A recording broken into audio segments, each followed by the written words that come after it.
बैतुल मुकद्दस यहूदियों के कब्जे च रहे तो फिर भी गुस्सा नहीं आया।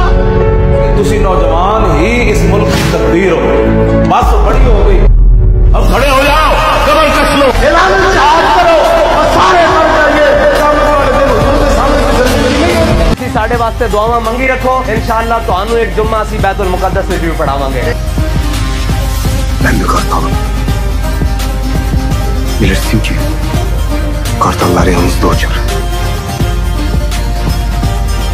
Şimdi hak olanı yüceltip sahibi yerin 7 kat dibine gömmek istedik.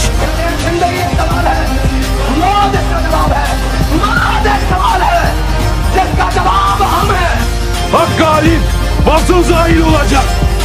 थोड़ा खोलो, हजूर दी इज्जत वास्ते खोलो, पूरी दुनिया से सरदारी करनी। Şimdi meydan pusatlarımızındır. बैतुल मुकद्दस वापस कितने आना है और इस्राइल की ठुकाई कितने होनी। Baş kıldığımızı beğenmeyen kendine baş arasın.